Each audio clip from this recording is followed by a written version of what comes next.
profesi dokter muda di Sanglah. Ya mungkin yang belum kenal di sini banyak juga mungkin karena udah jauh ya ininya. Oke, jadi pada hari ini kita akan membahas ini satu topik yang sangat luar biasa ya kalau menurutku ya. Mungkin kita semua di sini banyak yang baru masuk dari angkatan 2020 sampai 2000 berapa paling tinggi ya? Kacau ya. 2000 berapa? 2013. Ya. Dari awal kita masuk ke dokteran itu kita waduh, di spotlight jadi muka aku juga kelihatan. Ya, jadi dari awal kita masuk udah dicekokin namanya studium generale. Jadi dari awal kita diajarin caranya baca jurnal, caranya bikin penelitian, dijajalin fakta, fakta, fakta. Nah, jadi pada akhirnya sekarang kita sebagai profesi medis ini, jadi kita berpacu sama fakta terus. Jadi kayak, oh ini sekarang prognosisnya sekian persen, sekarang eh, diagnosis sekian persen, dan pada akhirnya kita lupa ada suatu hal yang namanya mujizat. Nah, jadi pada hari ini kita mau membahas lebih dalam masalah ini dengan judul prognosis versus mujizat. Ya, jadi nggak main-main juga pembicaranya pada hari ini. Jadi pada hari ini aku memperkenalkan pembicaranya Dr. Julius Deborah. Selamat sore dokter. Sore Marcel. Sore, apa kabar dokter? Puji Tuhan. Ya. Baik-baik. Mohon maaf tadi namanya dokter Julius Suryadi ya dok ya? Ya, Deborah itu nama istri saya. Jadi kita pakai Zoom-nya kita pakai bareng-bareng biar orang tahu. Waduh, ya. Ini artinya hubungannya juga baik sama suami istri ini. Panutan memang, sangat panutan. Ya, jadi Dr. Julius Suryadi ini merupakan Director of Lux Society Asian Region IHS ya dok ya. Jadi ini adalah suatu foundation misi ya dok ya? Ya, betul. Ya, jadi ini nggak main-main pembicaranya. Jadi tanpa panjang-panjang lagi, mungkin setelah ini saya persilakan Dr. Julius mungkin untuk berdoa, lalu untuk membawakan sharing firman-Nya ya dokter. Oke, Ya, terima kasih dokter. Ya, puji Tuhan, senang sekali bisa ketemu dengan teman-teman dari CMF Bali. Yang saya ingat dari teman-teman CMF Bali adalah 2 kali kalau nggak salah kita pernah buat salin proses di Bali gitu, dan beberapa kayaknya saya tahu udah ikut di dalam salin proses itu karena saya juga melayani atau memegang pelayanan salin proses ini untuk koordinator di Asia Tenggara ini, dan kita bersyukur untuk apa yang sudah Tuhan buat lewat pelayanan training salin proses ini. Oke, kita mulai dengan doa. Mari kita berdoa. Bapa di sorga, kami bersyukur untuk kesempatan pada sore hari ini kami bisa berkumpul kembali bersama-sama di tengah-tengah kesibukan kuliah kami, Zoom meeting yang mungkin cukup melelahkan Tuhan, dan juga di dalam teman-teman kami yang sudah lagi sedang koas, yang sibuk dengan jadwal-jadwal yang ada Tuhan. Kami bersyukur untuk waktu kesempatan yang Tuhan buat pada sore hari ini untuk kami kembali merenungkan dan belajar firman-Mu Tuhan. Bapak, biar Engkau berbicara kepada setiap kami, kuduskanlah akan kami, biar pengurapan-Mu hadir, dan kami boleh dibukakan dan boleh mengerti kebenaran firman-Mu yang membangun hidup rohani kami, untuk kami bisa menjadi saksi-Mu Tuhan, di tempat pekerjaan yang Tuhan bawa atas setiap kami. Terima kasih Tuhan, berkati setiap kami, dan biar kami boleh mengalami Tuhan juga pada sore malam hari ini. Di dalam nama Tuhan Yesus kami berdoa. Amin. Ya, saya dapat topik yang disampaikan ke saya tentang, ya tadi yang disampaikan oleh Marcel,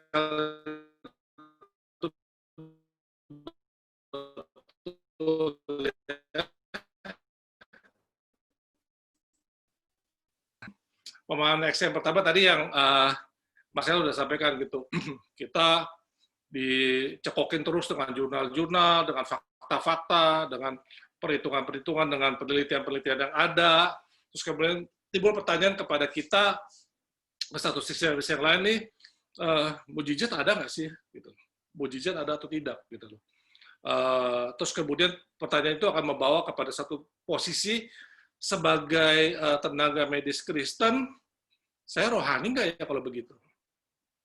Apakah saya jadi orang yang berrohani kalau saya kok rasanya skeptis ya sama mujizat gitu loh. Ini ekstrim yang satu. Nah, ekstrim yang lainnya, saya yakin banget sama mujizat. Mujizat tuh ada, mujizat tuh terjadi gitu loh. Dan itu saya praktikin juga, misalnya gitu. Dan nanti pokoknya Tuhan bisa bekerja dengan luar biasa. Terus tadi timbul pertanyaan, gue dokter yang benar nggak ya? Gitu loh. Ini jangan-jangan dokter klinik gitu ya. Dokter setengah dukun gitu loh. Terus belajar kedokteran buat apa? Baca-baca jurnal buat apa begitu loh. Kalau akhirnya katanya semuanya ini Tuhan juga bisa sembuhkan. Begitu. Nah, itu ada dua ekstrim. Nah, saya berdoa di dalam diskusi kita nanti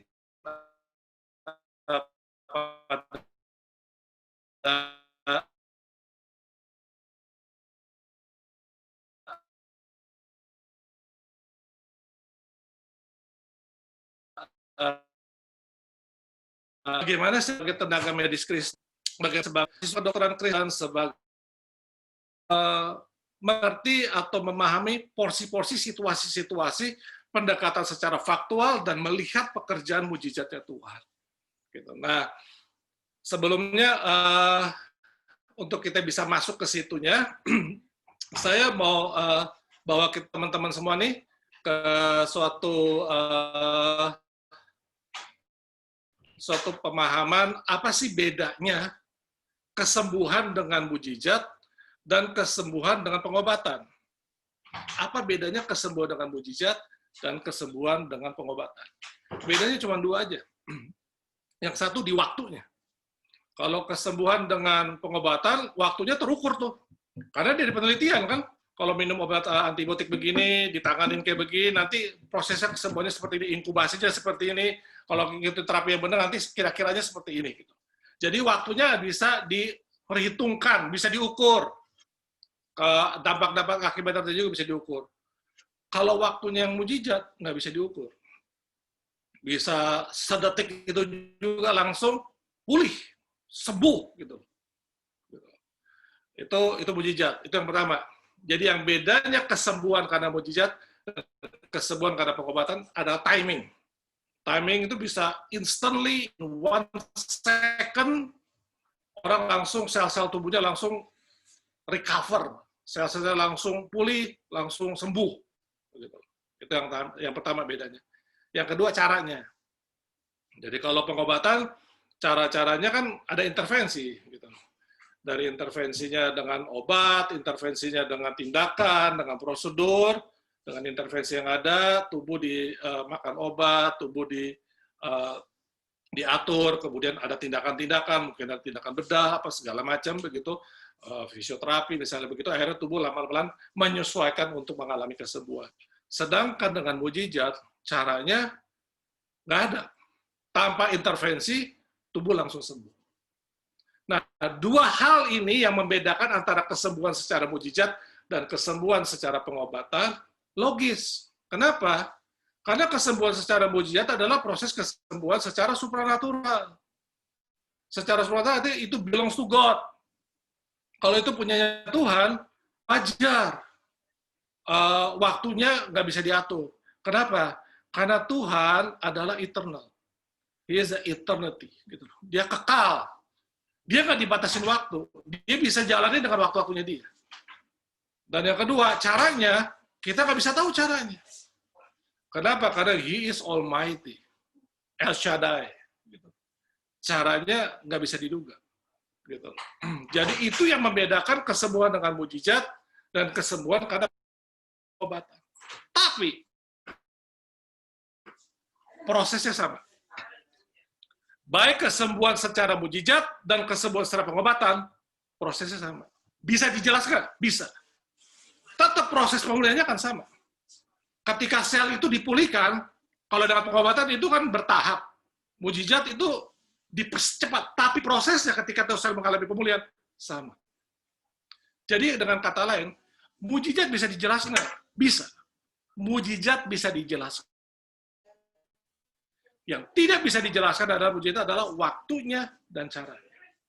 Nah, saya mau cerita sama teman-teman semua. Teman-teman pernah tahu cerita di Alkitab tentang robohnya tembok Yeriko. Pernah tahu ya? Robohnya tembok Yeriko. Ketika itu bangsa Israel menyerbu kota Yeriko, dan mereka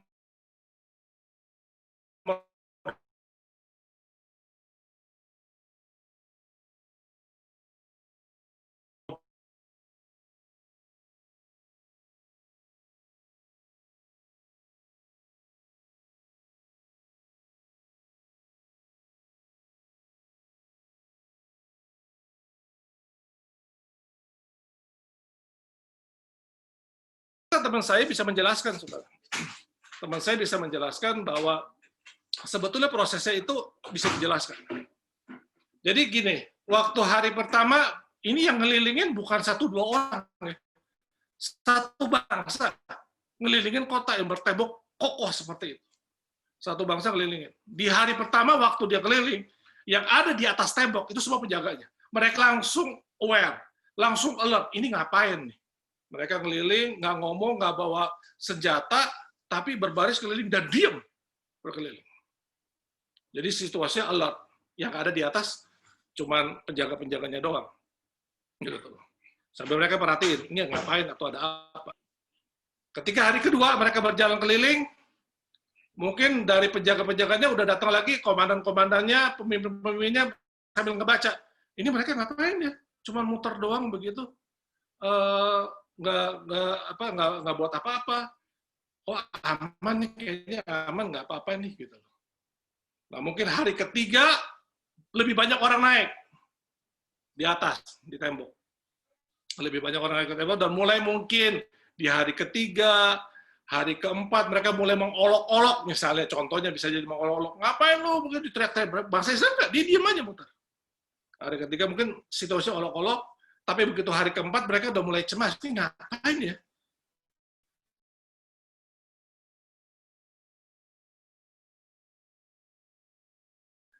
Nah, ketika terus-terusan dengan cara tiap hampir 80% penduduk Yeriko itu ada di tembok. Mereka nonton ini, mereka ngapain? Saudara, teman-teman bisa tahu ya, kekuatan sesuatu itu kalau itu ada batasnya. Ketika semua ngumpul di atas tembok, kekuatannya ada batasnya. Dan di hari ketujuh, ketika mereka tiup sangkakala, mereka berteriak, itu getarannya ngantem tembok Yeriko. Bagian-bagian yang udah mulai goyak karena orang semua ngumpul 80% di atas, itu mulai rontok dan temboknya turun. Jadi runtuhnya tembok Yeriko bisa dijelaskan nggak? Bisa. Iya, nggak bisa dijelaskan apanya? Di titik mana mereka berhenti untuk mereka teriak.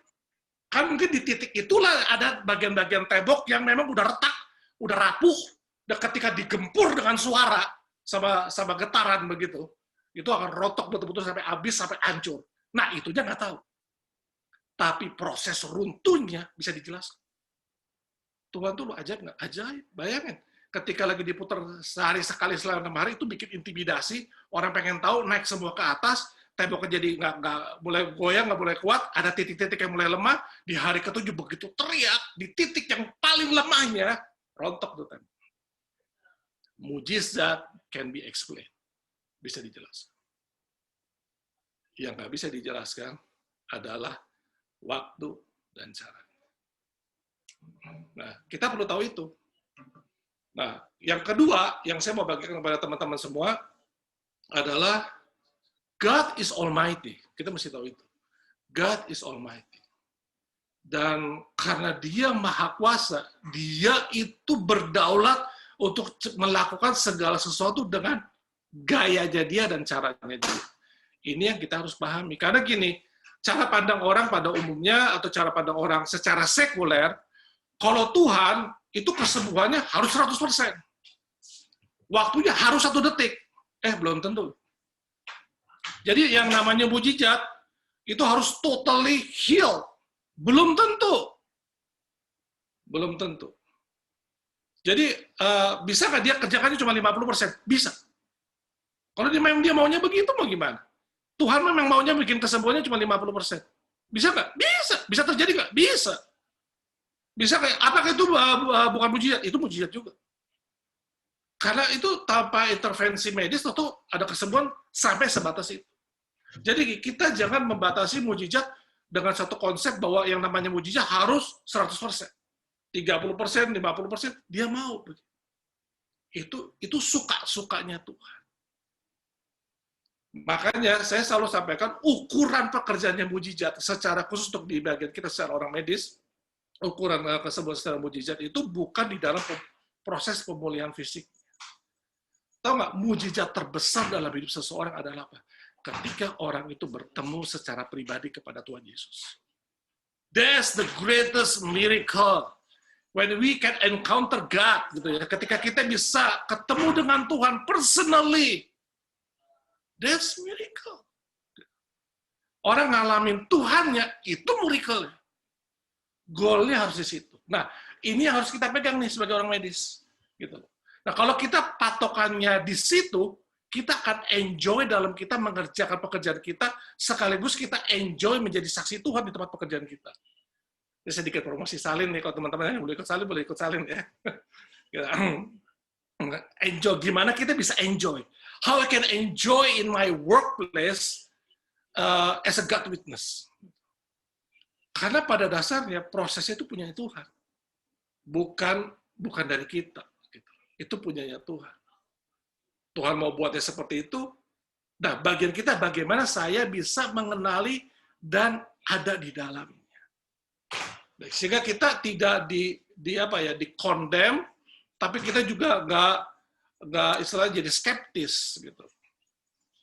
Jadi kalau saya doain ya, Mbak, Ibu, saya bisa doain, Tuhan pasti akan sembuhkan gitu loh. Ternyata sembuhnya nggak seperti yang kita pikirkan begitu. Terus kemudian kita merasa tertuduh. No way, belum tentu begitu.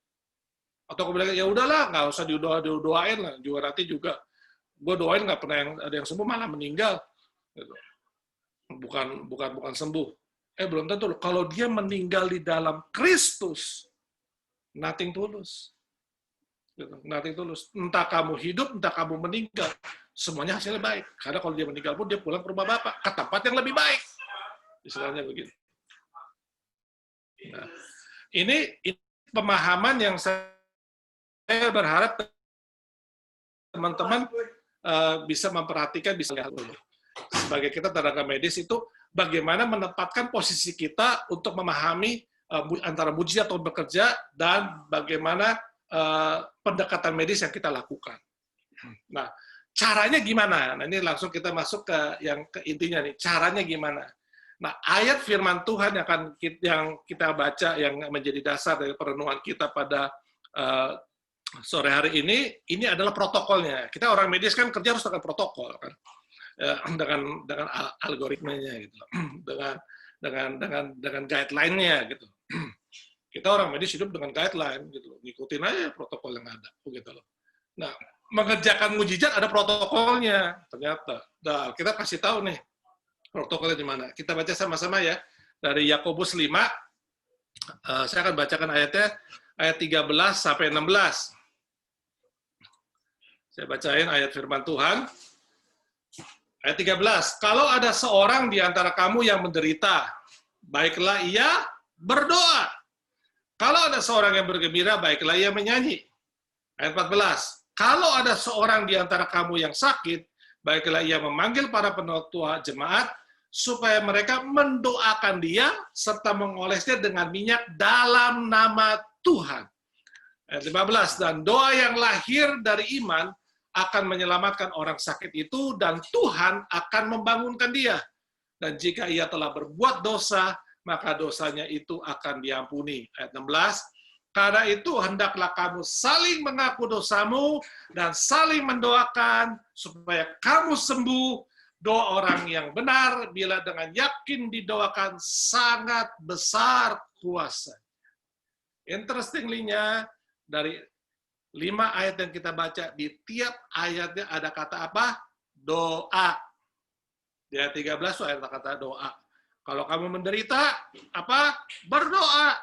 Ayat 16. Memanggil para penatua supaya mereka apa? Mendoakan. Ayat 15, doa yang lahir dari iman akan menyelamatkan. Ayat 16, saling mengaku dosamu dan saling mendoakan, doa orang yang benar bila dengan yakin didoakan sangat besar kuasanya. Nah, ada 3 step ya yang saya mau sharing kepada teman-teman semua. Kita sebagai tenaga medis untuk bisa memahami dan mengenali bagaimana untuk kita bisa dealing antara intervensi supranatural, intervensi Tuhan, dan dengan pekerjaan yang kita lakukan. Jadi, kunci pertamanya adalah doa. Doa. Itu kunci pertamanya. Kalau teman-teman yang udah ikut salin, itu yang kami sebutnya sebagai membangun perspektif kekekalan. Jadi di salin itu nanti diajarin begini, teman-teman, kalau kita harus tahu God is at works. Jadi kalau kamu sebelum berangkat ke kampus, ini sekarang di zaman nge-zoom begini nih, kuliah semua di Zoom semua kan, kayak begini, mungkin ya sebelum kita ketemu teman-teman, God is at work, Tuhan sudah di sana. Ya, yang koas lebih kelihatan, mungkin sebelum berangkat ke rumah sakit, Tuhan sudah di sana. Tuhan sudah bekerja ke pasien-pasien saya, Tuhan juga sudah bekerja kepada saya. Yang kita bangun gimana? Kita tuh itu namanya perspektif kekekalan. Allah terus bekerja. Allah ada. Nah, gimana saya bisa connect dengan Allah? Caranya cuma satu, doa. Cara doanya gimana? Nah, kalau di salin diajarin tuh, bangun perspektif dengan 2 question. Question yang pertama namanya gimana? Dengan 1 pertanyaan, Tuhan, Engkau sedang buat apa? Yang kedua, Tuhan, saya harus buat apa? That 2 question, actually there's 2 prayers. Itu doanya. Yang dimaksud dengan doa, goal-goalnya apa sih? Goalnya adalah keep communicating with God. Nah, dengan cara itu nanti teman-teman bisa tahu kapan harus ini saya mendoakan mujizat untuk sembuh, gimana saya itu mendoakan untuk menghibur dan menguatkan, gitu. Antara pasien-pasien yang sifatnya dubia deh, yang nggak jelas nih, gitu. Prognosisnya separoh-separoh nih. Ini gimana ya? Doakan untuk kasih kekuatan semangat atau memberikan kasih penghiburan. Karena ini kan nggak tahu untuk begitu. Fakta mungkin bisa bilang seperti itu. Nah, di sini pentingnya yang namanya doa. Doanya apa? Itu. Coba praktikin deh. Tuhan, kau mau buat apa ya? Tuhan, saya harus buat apa? Itu doa cuma couple second doang, tapi terus dibangun dalam hati. Itu saya praktekin ketika saya ngelayanin orang, ketika saya ngobatin orang, saya doa nih. Itu kadang-kadang kalau orang lagi mulai cerita tentang kondisi penyakitnya gitu, saya doa, Tuhan, ini di mana nih, gue mesti ngomong apa ya Tuhan? Ngejawabnya gimana? Secara medisnya pun seperti apa?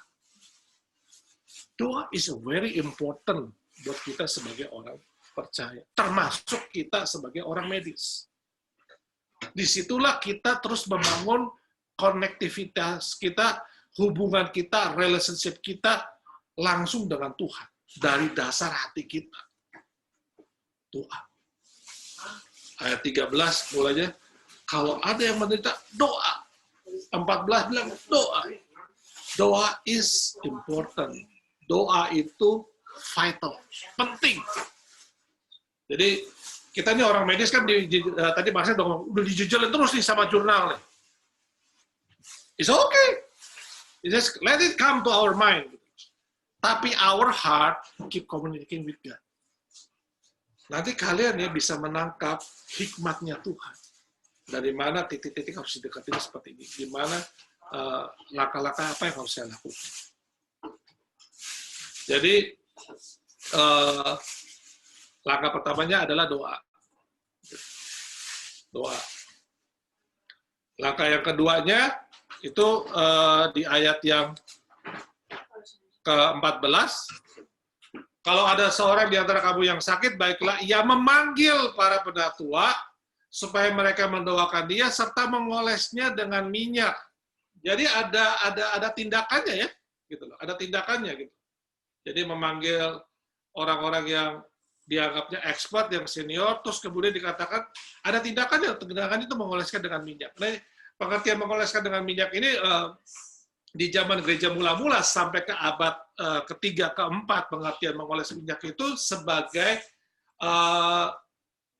apa ya, koneksi tanda tindakan iman yang menyembuhkannya bukan minyaknya, doanya, gitu. Tapi untuk koneksinya mereka pakai minyak. Gitu. Tapi di abad kelima sampai nanti sebelum abad Enlightenment sekitar abad ke-16 itu dibalik, mulai terbalik. Jadi minyaknya itu yang dianggap obatnya, dianggap sebagai minyak suci. Gitu. Awalnya gereja mula-mula nggak begitu. Jadi bukan minyaknya yang menyembuhkan, no, doanya yang menyembuhkan. Minyaknya itu cuma sebagai bahan kontaknya aja sebagai. Tapi ada langkah yang dibuat mengoleskan dengan minyak. Artinya apa? Tetap lakukan satu tindakan. Kita sebagai orang medis, kalau udah didoain, udah nggak usah dikasih obat, Pak. Enggak, lakukan tetap pengobatan yang ada.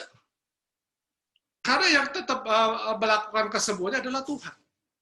Bagian saya yang saya bisa lakukan seperti yang harus saya lakukan. Prosedurnya tetap harus dibuat. Ya lakukanlah. Kalau nggak nanti kamu malah praktek dong. Kamu tetap harus lakukan seperti yang harus kamu lakukan. Kamu terus harus inform consent dengan pasien kamu, tetap harus kamu lakukan. Kamu bagikan, ini harus begini, gampang, ya lakukan. Lakukan. Tapi begini, keep on praying. Di dalam hati terus berdoa. Tuhan, ini buat aku bisa melihat dengan apa yang Tuhan mau buat dengan situasi yang ada. Dan yang ketiga, itu di ayat yang ke-16, jadi berdoa. Yang kedua, bertindak. Yang ketiga, itu di ayat yang ke-16, doa orang benar bila dengan yakin didoakan sangat besar kuasanya. Yang ketiga adalah berserah. Berdoa, bertindak, berserah. Berserah itu beda dengan pasrah. Berserah itu adalah kita menaruh, kita punya keyakinan sepenuhnya dengan apa yang kita percayai. Itu berserah. Kalau orang pasrah, orang itu adalah menyerah dengan semua keadaan yang dihadapi saat itu. Itu bedanya pasrah sama berserah. Kita sebetulnya tenaga medis udah dilatih mau nggak mau harus belajar berserah. Contohnya kita injeksi, masuk di satu dosis, kita harus yakin masukinnya. Nggak bisa, gue masukin, gue sedot lagi. Nggak bisa. Malah salah, kayak begitu, infeksi, disedot, ditarik lagi. Begitu udah injeksi, masuk di satu dosis. Seperti begitu. Itu yang namanya berserah. Yakin dengan apa yang kita bergantung. Itu berserah. Makanya, selain berdoa, bertindak, yakin dengan apa yang kita. Nah, di situ nanti kita baru lihat dia mau kerjakannya dengan cara pendekatan medis 100% atau dengan cara pengobatan dengan obatnya 100% atau dia Tuhan kerjakan combine, bisa nggak? Bisa. Itu bisa. Saya banyak cerita soal itu. Pelayanan saya di suku terasing di Papua ya. Udah hampir 20 tahun. Di suku Wolani. Dan kabupaten yang saya layanin sampai sekarang ini sudah dinyatakan pemerintah di seluruh Indonesia cuma ada 4 kabupaten yang dikatakan punya kabupaten tempat pelayanan saya, Intan Jaya. Jadi saking terpencilnya orang luar nggak masuk ke situ, jadi COVID nggak ada penularan di situ. Ya kan, bebas COVID katanya. Jadi kita ngelayanin orang di sana ya. Nah, beberapa tahun yang lalu tuh saya kerjasama dengan gereja di Amerika hampir sekitar 7-8 tahun. Untuk tiap tahun itu bawa medical student sama beberapa teman-teman dokter bantu pelayanan saya. Tinggal kita 2 minggu traveling dari satu kampung ke kampung lain gitu ngobatin. Nah ini yang datang nih mau praktekin juga tropical disease istilahnya begitu. Jadi mereka juga expecting something kasus-kasus tropikal yang nggak biasa. Dan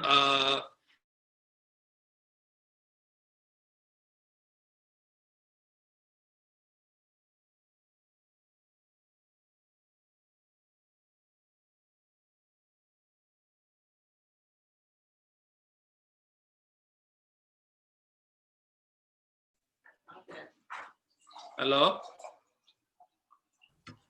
Ya, terdengar dokter. Udah balik ya? Ya. Terus. Saya lanjut ya.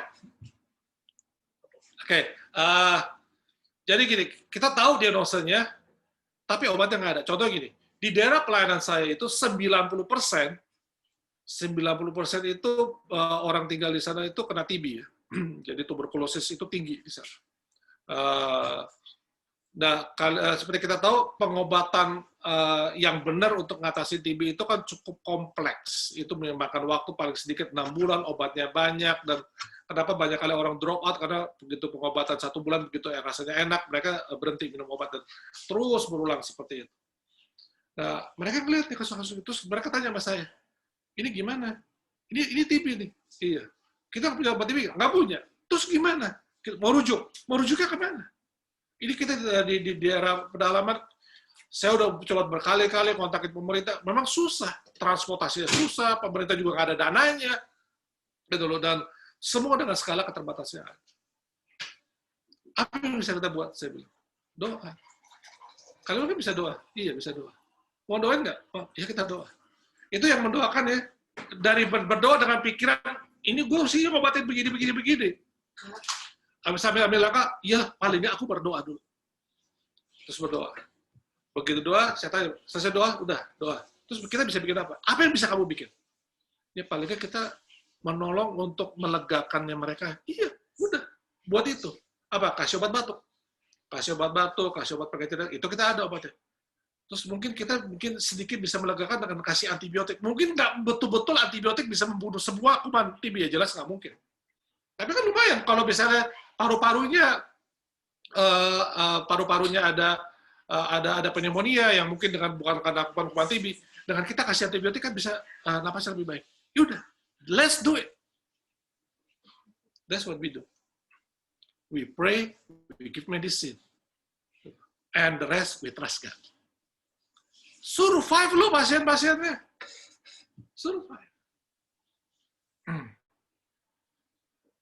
Orang-orang yang saya latih di Papua malah lebih ekstrim lagi. Saya kan latih kan mereka orang-orang yang dari pedalaman nggak pernah tahu tentang obat dan segala macam. Saya ngejelasin obat aja pakai warna, pakai bentuk. Gitu.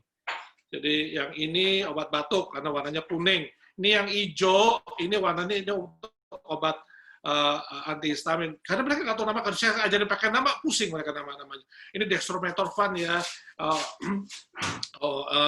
Ini chlorpheniramine gitu, nggak tahu, pusing dengan nama-nama gitu. Jadi udah saya kasih tahu, terus kemudian saya kasih tahu prosedurnya. Terus kemudian saya latih mereka, 3 bulan kemudian mereka ketemu lagi sama saya, kasih laporan sama saya, tolong cerita.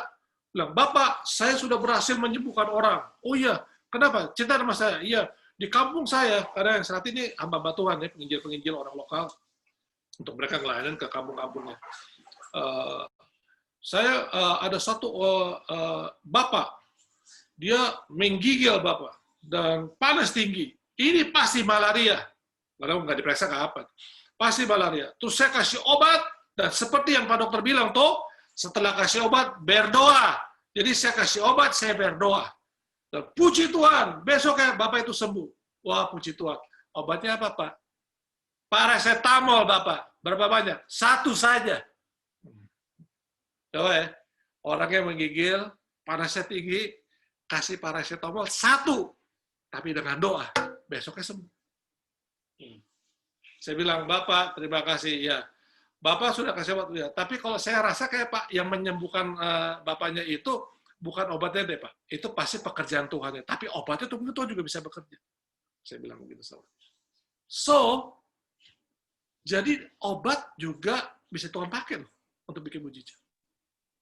Jadi kita jangan terpaku juga.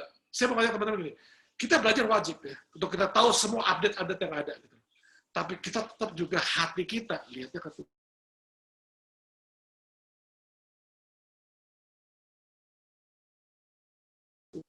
Apalagi di zaman COVID sekarang seperti ini. COVID ini virus, kita tahu sendiri virus. Nggak ada obatnya begitu loh. Coba dari obat antivirusnya ya, remdesivir, dibilang dulu dipakai, sekarang nggak dipakai. ganti terus. Pengobatan benar-benar kacau, semua orang jadi bingung. Di sini kita betul-betul bisa harus lihat, minta campur tangan dan intervensinya Tuhan. Ini bulan Desember yang lalu, istri saya kena COVID. Saya bawa dia ke rumah sakit, penuh semua. Istri saya bilang, saya ada komorbid loh. Tahun lalu saya kena serangan jantung. Tahun 2019 saya kena serangan jantung. Serangan jantung saya itu sampai LAD 100%. Teman-teman saya bilang, lo bangkit dari kubur ya. Ya, Tuhan punya maksud. Saya bilang, Tuhan punya maksud untuk saya menyelesaikan bagian yang harus saya selesaikan. Jadi saya ada komorbid. Istri saya masuk ke rumah sakit penuh semua. Ya tahu sendiri kan bulan lalu kan sejak bulan lalu sampai sekarang COVID masih gila-gilaan kayak begitu. Terus akhirnya saya udah bawa ke rumah sakit, kalau mau diisolasi. Waktu itu istri saya masih belum jelas. Gitu, karena hasil pemeriksaannya negatif, cuman gejalanya pemeriksaan darahnya menunjang ke arah sana. Ada anosmia segala macam. Akhirnya saya ambil keputusan, saya rawat istri saya di rumah. Selama hampir 3 minggu saya rawat istri saya. Dia cukup parah ya, sampai saya install oksigen sendiri di rumah. Puji Tuhan ya, kami berdoa. Tapi Tuhan mengizinkan kesembuhan istri saya bukan dengan mujizat 1 detik. Tapi saya percaya juga ada mujizat Tuhan. Buktinya apa? Saya komorbid negatif. Udah selesai nih 1 bulan lebih, kita orang lagi PCR negatif, dianya negatif, saya negatif. Saya negatifnya undetected lagi. Dia masih CT berapa? 44, berapa begitu. Saya undetected sama sekali, nggak ada. Kadang-kadang kalau dipikir, mestinya kalau dirawat di rumah, ketularan dong lo mestinya. Tuhan nggak bisa. Itu mujizat, buat saya itu mujizat. Walaupun istri saya harus mengalami pengobatan selama 2-3 minggu, saya nggak kena COVID, itu mujizat. Loh, saya tidur sama-sama dia sebelum waktu, kalau misalnya masa inkubasinya, gue tidur sama-sama dia dong. Gue dia kontak erat sama dia gitu loh. Dan kalau orang ada komorbid, mestinya lebih cepat kena lah, istilahnya kayak begitu. Sayanya kok bisa bertahan? Ini pasti juga mujizat. Apa yang terjadi? Iman kami dikuatkan. Goal of the things like that. Ya. Apapun yang kita kerjakan sebagai koas, sebagai mahasiswa, sebagai tenaga medis, boleh satu, ngalamin Tuhan. Kalau kalian ngalamin Tuhan, kalian akan enjoy whatever you do. Enjoying God in whatever you do. Di tempat pekerjaan kamu enjoy Tuhan. Dan Tuhan bisa buat dengan segala macam cara untuk kita bisa menikmati Dia. So, goal-nya kembali adalah sendiri. Saya menikmati Tuhan. And then, jadi saya ngomong, kita nggak against dua-duanya ya. Nggak against miracle, nggak against pendekatan secara faktual. Karena both Tuhan bisa bekerja. Yang harus kita buat adalah bagaimana saya bisa melihat Tuhan ketika saya mendekati dengan semua situasi yang ada seperti itu. Ya, itu saja yang saya sharing dulu nih ke teman-teman semua. Katanya ada Q&A ya? Ya, betul. Terima kasih dokter atas sharingnya. Oke, jadi mungkin sebelum masuk Q&A, mungkin sedikit saya rangkum ya dok, dari sharing firman-nya. Jadi kalau dari yang aku rangkum di sini, jadi kita bisa membedakan bagaimana itu pengobatan, apakah itu mujizat dengan cara melihat waktunya. Jadi dari waktunya, mujizat itu lebih singkat dibandingkan pengobatan, tapi prosesnya sama, hanya dipercepat gitu. Lalu mujizat ini juga, tapi belum tentu instan dan total. Gitu. Tapi mujizat ini adalah ketika kita bisa bertemu dan berkomunikasi dengan Tuhan setiap harinya. Baik, lalu untuk dari cara untuk melakukannya, yaitu di sini kuncinya adalah doa, tindakan, dan juga berserah kepada Tuhan. Ya, mungkin itu sedikit rangkumannya. Mungkin sekarang kita masuk ke sesi Q&A mungkin. Di sini mungkin dari chat belum ada yang bertanya, mungkin ada yang mau langsung bertanya mungkin. Kita ada 20 menit waktu untuk tanya jawab.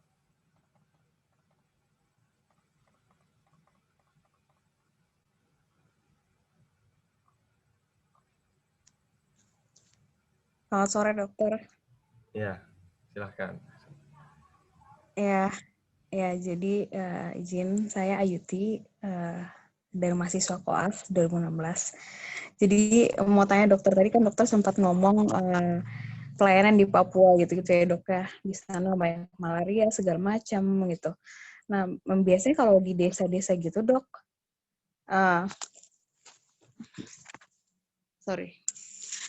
biasanya kalau di desa-desa gitu kan dok ada apa ya,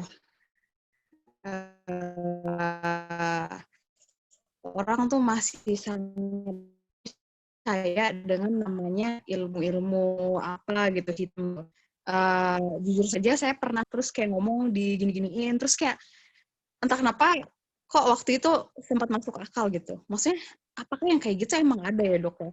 Terus jadinya kayak di desa tuh laku banget tuh yang namanya kayak pendoa-pendoa kesana kemari didoakan terus keluarlah penyakit-penyakitnya terus kayak dibilang lah diguna-gunain gitu. Itu menurut dokter kayak gimana gitu? Apakah ada terus ya saat didoakan sembuh itu mujizat banget dong gitu ya? Atau gimana menurut dokter? Ya, makasih dok. Saya langsung jawab dulu, Marcel. Oke, langsung aja dokter. Ya, terima kasih Ayuti buat pertanyaannya. Jadi begini, yang kamu bilang itu betul, dan itu juga terjadi di dalam pelayanan saya. Semakin remote suatu tempat, mereka itu semakin lebih menghubungkan masalah-masalah medis mereka tuh dengan hal-hal yang sifatnya supranatural. Mereka selalu hubungkan dengan itu, gitu ya. Di daerah suku yang saya layanin itu pun, mereka kalau ada apa-apa dalam penyakit tubuh mereka, selalu mereka kaitkan dengan roh halus lah, ini karena terus pendekatannya juga begitu, cara penyelesaian masalahnya Pak, buka babi, lihat usus babi, nanti titik-titik hitamnya di mana itu, apa hubungannya coba usus babi sama orang punya penyakit begitu. Tapi itu yang mereka buat. Terus nanti lihat kamu pernah kutuk apa dari orang tua kamu atau mungkin ada orang yang bikin apa sama kamu, mereka selalu mengkait-kaitkannya seperti itu. Nah, yang somehow itu paradigma ya, cara berpikir. Gitu. Cara berpikir karena mereka nggak ada yang namanya obat-obatan seperti itu. Nah, saya belajar dalam semua situasi yang ada, itu. Jadi, dulu saya coba menjelaskan.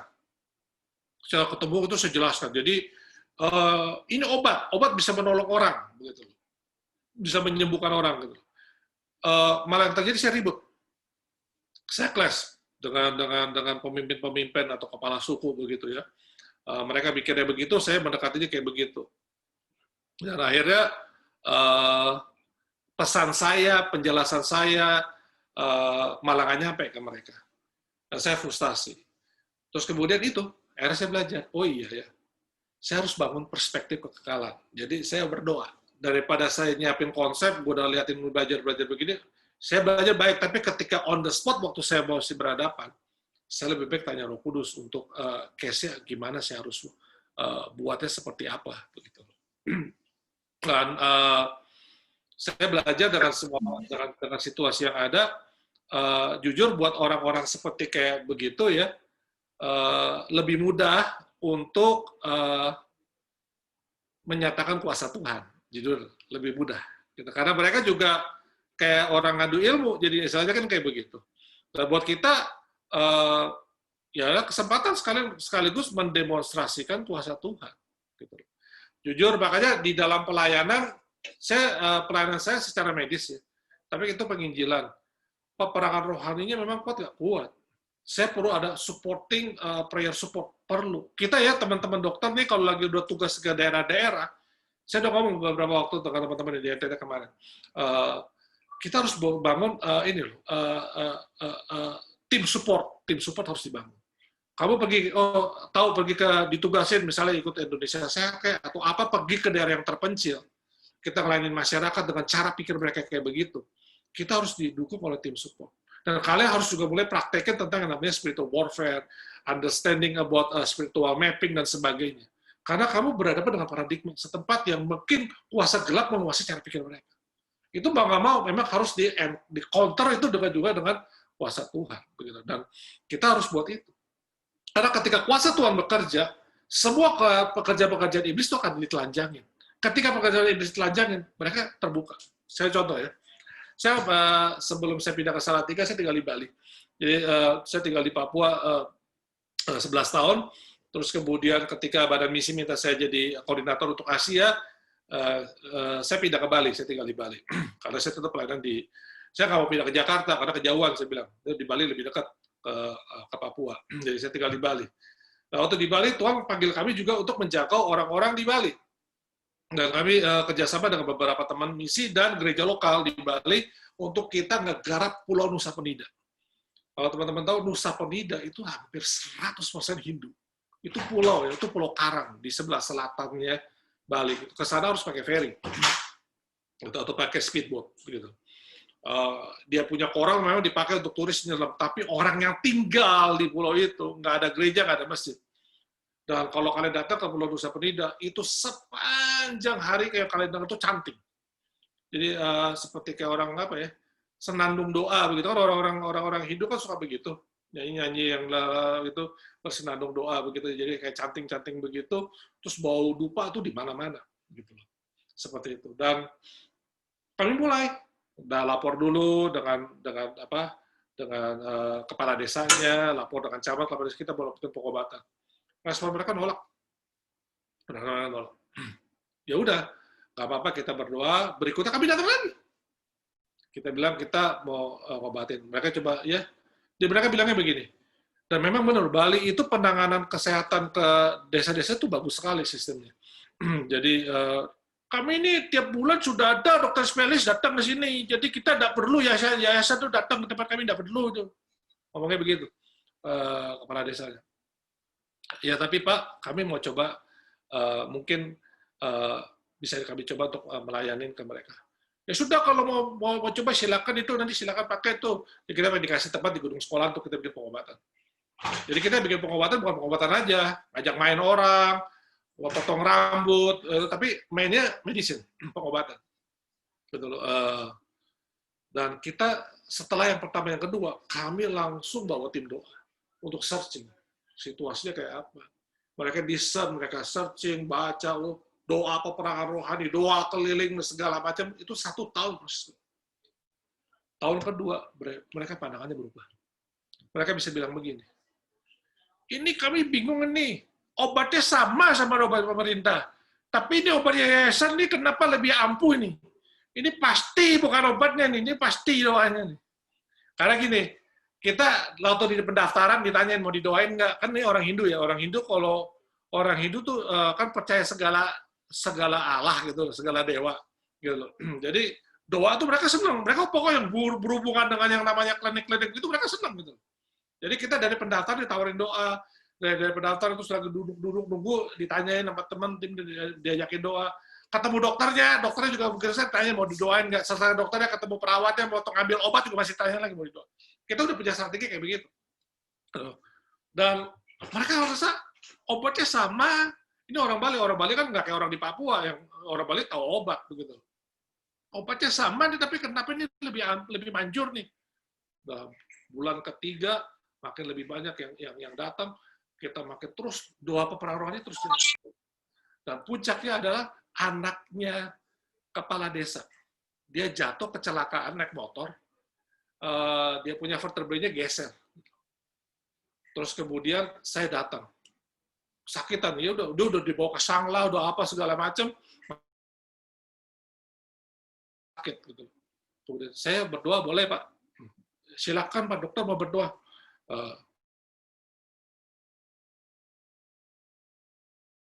Doain dia, saya pegang tangannya, saya bilang, saya bisa berdoa, mau kamu didoakan dengan nama Tuhan Yesus. Mau, kalau gitu kamu harus menerima Yesus dulu sebagai Tuhan. Mau. Saya doain, saya tuntun dia untuk terima Tuhan.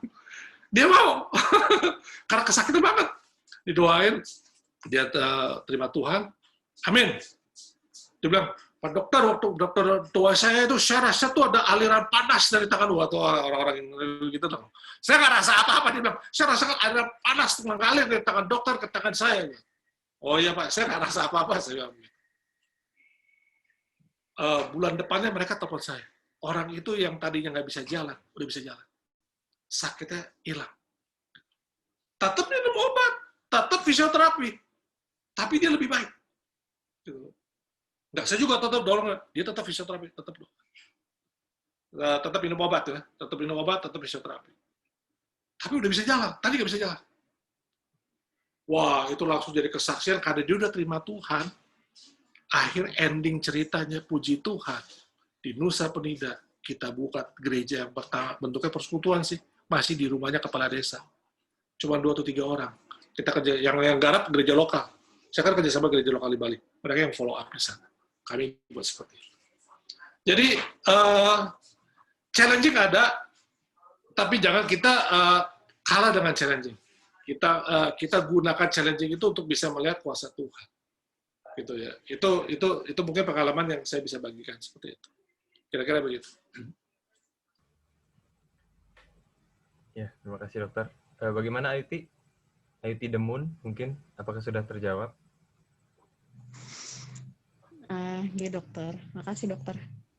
Ya, baik kalau gitu kita masih punya waktu mungkin untuk penanya selanjutnya mungkin untuk 1 atau 2 pertanyaan lagi.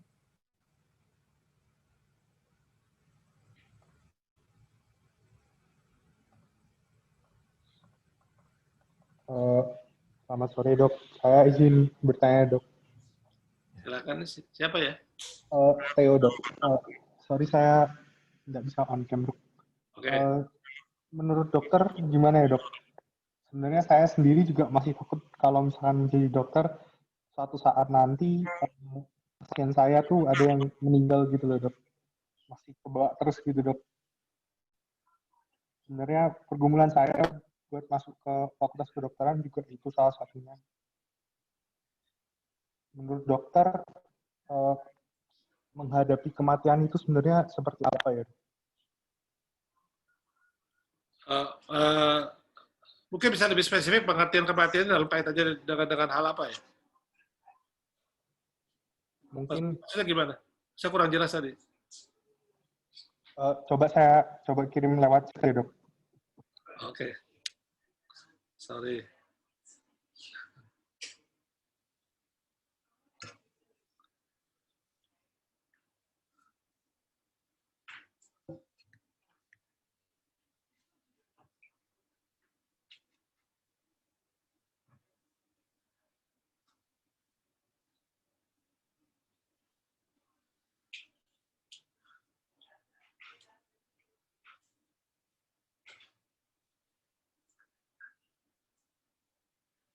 Maksudnya buat kita aja sendiri ya?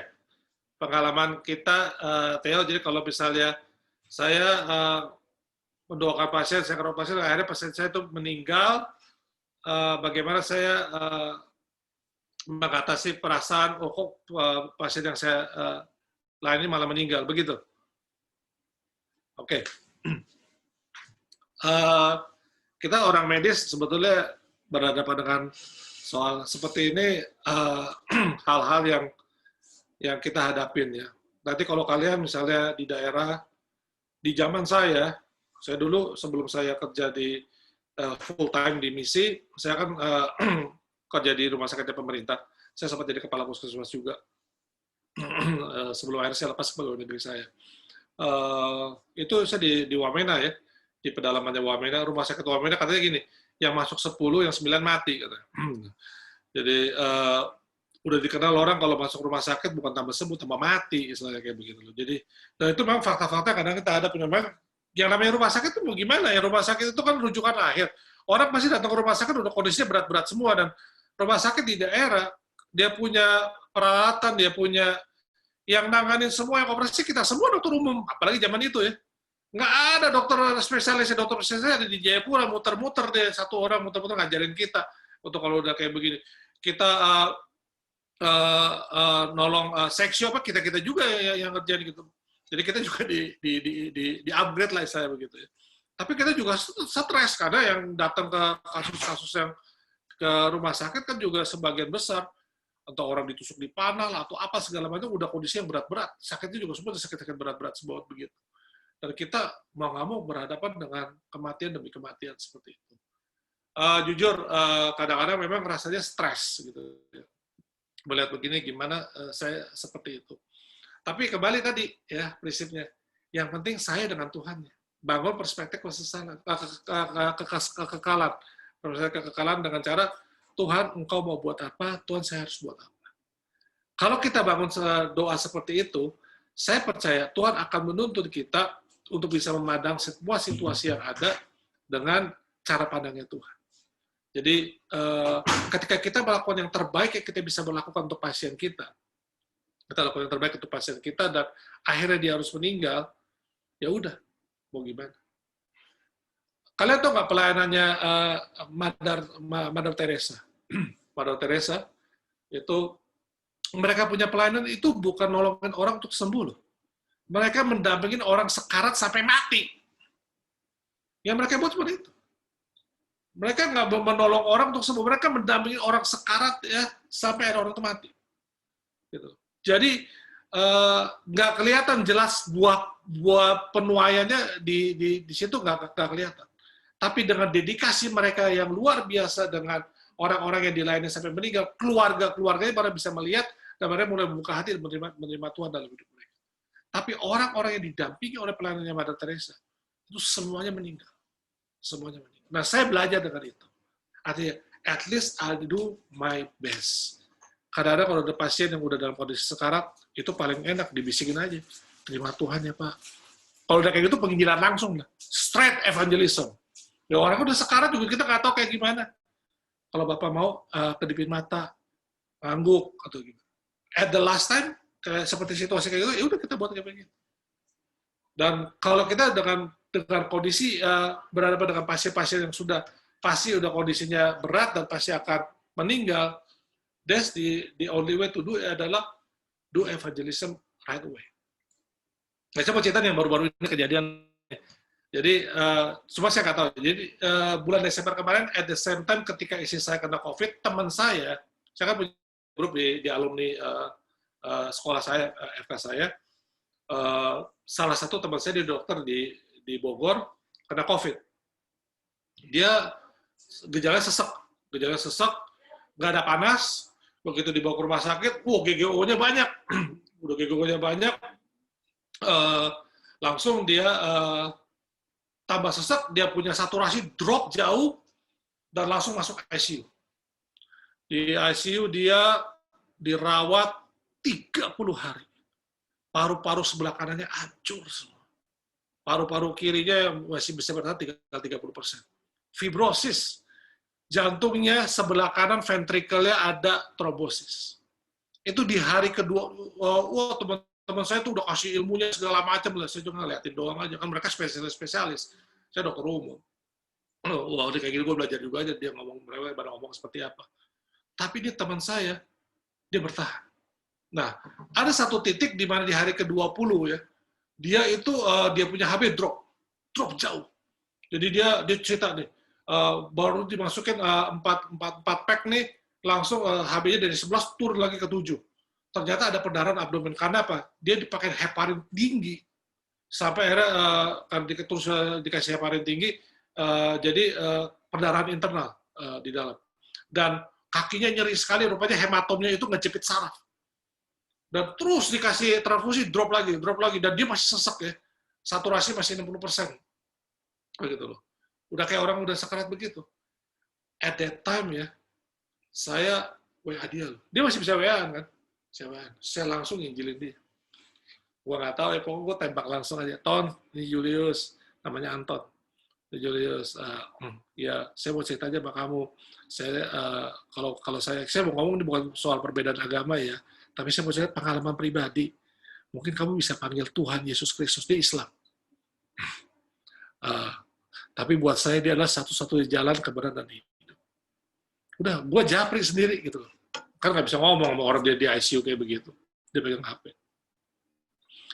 Udah, terus saya doain sama istri. Dia balas. Saudaraku Julius, terima kasih ya. Saya akan doakan terus buat kamu. Saya nggak tahu ya, ini Tuhan atau enggak. Teman-teman mesti tahu ya, setelah saya doain itu, besokannya HB-nya naik. HB-nya naik, ketemu ternyata yang bikin dia nyeri itu adalah hematom itu. Setelah saya doain. Terus setelah itu HB-nya terus naik dan bertahan, terus naik. Singkat cerita, setelah 34 hari, Anton tuh pulang ke rumah. Walaupun dalam kondisi yang parah ya, tapi dia bisa survive. I don't know, my friend Anton already receiving Jesus, dia masih ngomong, Alhamdulillah, terima kasih teman-teman. I don't know, but at least I do one thing. I share about Jesus to him. Nah, saya mau ngomong sama Theo. Jadi, satu hal yang membuat kita melihat kasus kalau ada pasien-pasien ini, kita itu yang namanya kalau disalin bilang, kita itu punya privilege. Privilege itu kita bisa direct langsung ke kebutuhan yang mendasar daripada pasien kita. Udah kalau kayak begitu, udah aja ngomong Tuhan langsung. Ngomong Tuhan. Ada dia mau terima atau enggak, itu urusannya Tuhan. Bagianku memberitakan Injil. Nah, kalau kita buat begitu, kita nggak perlu ada, nanti akan punya perasaan, aku kok bukan nolongin orang, tambah sembuh tapi meninggal. Masalah sembuh dan meninggal itu di tangan Tuhan. Aku lakukan yang terbaik. Ketika dia sebelum meninggal, aku sudah memberitakan Injil kepada orang itu. That's it. As a Christian medical worker, I did the things that I can do. Oke, kira-kira gitu jawaban saya, Real. Baik dok, terima kasih banyak dok. Oke, Theo. Ada lagi mungkin pertanyaan dari Theo? Udah jelas ya, Theo? Mungkin ada satu lagi Kak, boleh nggak? Boleh. Kan pastinya kan aku kalau nggak salah ya, aku baca tuh salah satu ayat yang aku ingat itu soal misi itu dok. Kalau misalkan kita melakukan misi kan pernah dikatakan kalau misalkan suatu tempat atau desa itu nggak menerima kita, kayak kita udah tinggalin aja, nyepakin aja, terus benar-benar ditinggalin gitu loh dok. Menurut dokter, kalau misalkan kita benar-benar nggak diterima itu lebih baik kita tinggalin atau tetap kita rangkul sebisa mungkin seperti itu? Ya, itu situasi yang biasa ya. Itu biasa, ada beberapa teman-teman kita juga udah ngalamin seperti itu. Tadi kembalinya, kalau nanti teman-teman, saya mungkin mau sharing nih, ini ada Claudia juga di sini. Jadi kalau misalnya teman-teman saya nanti suatu waktu udah selesai internship, terus kemudian terpanggil, misalnya gabung sama Indonesia ke tempat-tempat yang terpencil. Itu jangan sendirian. Langsung bikin support group. Ada teman-teman yang bisa terus mendoakan, teman-teman yang bisa sharing, mereka nggak bisa lu sendirian. Itu terus perlu ada support group gitu loh.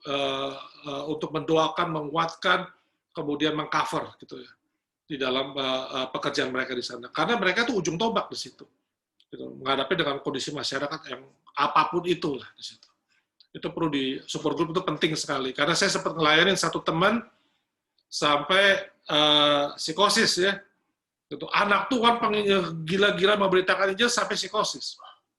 Sekarang puji Tuhan, dilepaskan sama Tuhan. Sekarang sudah menikah dan mau punya anak sekarang. Gitu.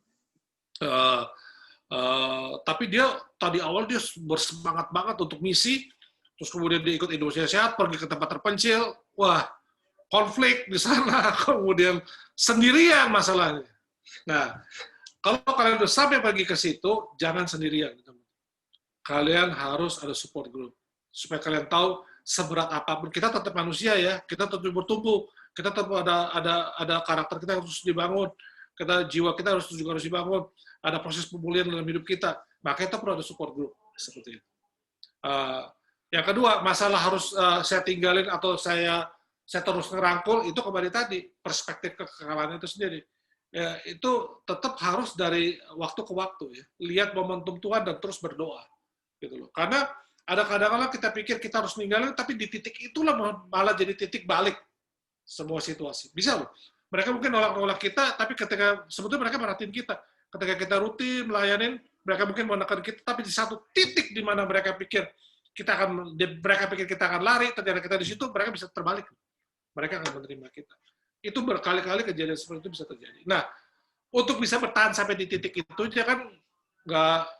kita nggak tahu, itu pekerjaan Tuhannya. Gitu. Nah, itu kita penting terus bangun perspektif kekekalan itu, bangun terus berkomunikasi dengan Tuhan, caranya gimana? Makanya support group itu penting. Mereka teman-teman yang sharing, oh, aku dapat firman ini, aku dapat Tuhan ngomong aku lewat ayat ini. Nah, kita kan bisa discern sama-sama. Ini Tuhan ngomongnya seperti ini nih. Oh iya, dengan Tuhan ngomong kayak begini, mungkin kamu lanjut dulu deh. Oh, ini Tuhan memang meneguhkannya, kamu keluar nih.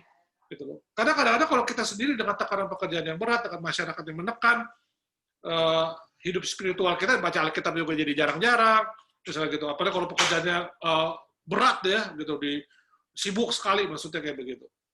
Nah, kita jadi bingung. Nah, support group itu membantu kita untuk kita terus realign, refocusing dengan apa yang mau Tuhan buat atas hidup kita. Jadi nggak ada jawaban pasti begini harus begini terus begitu. Kembalinya adalah menangkap apa yang Tuhan mau. Enjoying-nya the process gitu. Enjoying the process, the journey-nya itu dengan Tuhan. Itu yang di-enjoy gitu. Itu jawaban saya. Wah, luar biasa. Theo ini kayaknya cikal bakal misionaris juga ini. Ya. Jadi kalau untuk misi, ini Dr. Julius ini adalah head director ya, Dok, ya, dari Selin Global ya, di Southeast Asia region. Ya. Ya, betul. Jadi nanti untuk yang tertarik, jangan lupa daftar salin dari CMF, nanti ada programnya, nanti untuk misi mungkin bisa di follow up lagi. Theo nih terutama nih, salah satu. Ya. Kalau mau daftarnya sama Claudia, Claudia kan tim salinnya PMDR. Oh, langsung ke kacau. Ya. Claudia Anastasia namanya. Iya. Iya, iya. Iya, jadi mungkin tadi pertanyaan pertamanya mungkin berarti kita nggak boleh menganggap kematian itu sebagai suatu mujizat yang gagal ya, Dok ya? Iya. Betul ya. Jadi itu mujizat kematian itu adalah hal yang manusiawi juga. Jadi dan itu mungkin bisa jadi adalah salah satu kehendak juga ya. Ya. Mungkin Dok satu pertanyaan lagi nih. Untuk yang tadi kan dokter cerita tentang dia berdoa dalam nama Tuhan Yesus dalam Islam gitu, Dok. Jadi pertanyaannya adalah apakah orang yang menerima mujizat ini adalah orang yang harus percaya dulu sama Tuhan Yesus ataukah enggak seperti itu, Dok? Mungkin gimana?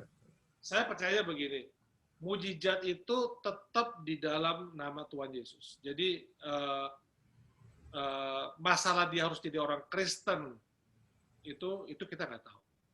Tapi saya percaya ketika dia mengalami mujizat-mujizat terjadi atas hidupnya, saya percaya dia punya personal encounter with Jesus. Nah, masalah orang itu nanti harus jadi Kristen atau enggak, kita nggak tahu. Kita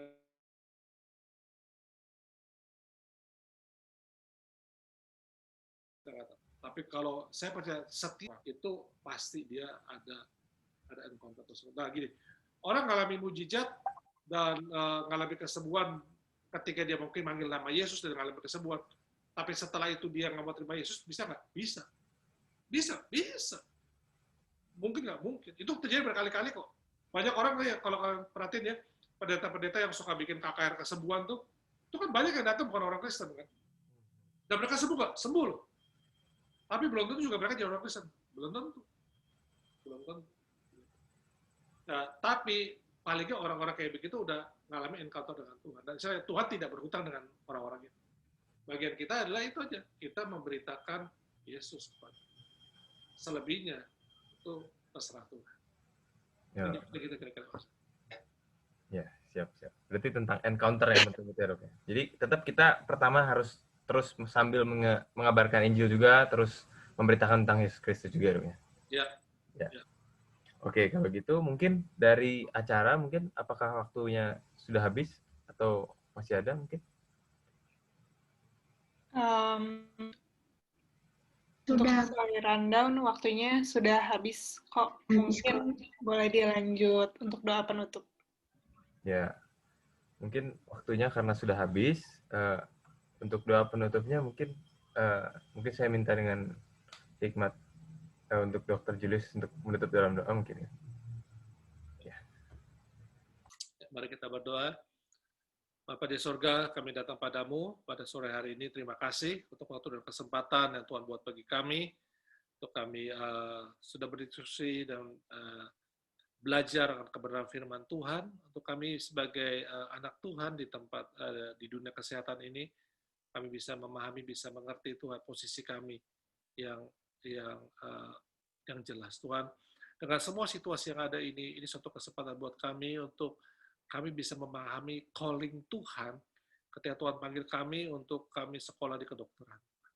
Kami percaya tidak ada yang kebetulan. Mungkin kita awal-awal kami masuk sekolah kedokteran, kami mungkin nggak ngerti, mungkin orang tua yang ngomong, mungkin karena situasi dan sebagainya, atau mungkin rasa ingin tahu saja. Tapi saat itu aku berdoa Tuhan untuk semua teman-temanku ini Tuhan. Biar Engkau bicara dan menyatakan panggilan-Mu atas setiap mereka. Karena Tuhan punya maksud dan kehendak dalam setiap hidup kami. Kami bisa mengerti panggilan yang Tuhan tetapkan sebagai tenaga medis Tuhan. Di hari-hari ini, di zaman seperti ini, dalam kondisi yang seperti ini Tuhan.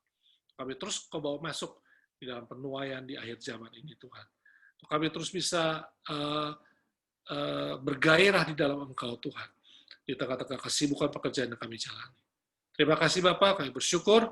Berkat-Mu biar turun atas setiap kami, Kau berkati setiap kami semua Tuhan, baik yang masih mahasiswa, yang sedang koas Tuhan juga Kau berkati, juga yang sudah praktek Tuhan Kau berkati dalam semua yang kerjakan lakukan secara khusus di situasi zaman hari-hari ini yang COVID yang sedang terus meningkat. Tuhan terus jagai setiap kami, lindungi setiap kami, proteksi-Mu nyata atas setiap kami Tuhan. Terima kasih Bapak, berkat-Mu juga turun untuk pelayanan CMF Bali Tuhan, ya terus menjadi berkat Tuhan di dalam semua yang program-program yang ada Tuhan, serta Tuhan memberkatinya. Puji nama-Mu, di dalam nama Tuhan Yesus kami berdoa. Amin. Amin. Terima kasih banyak Dokter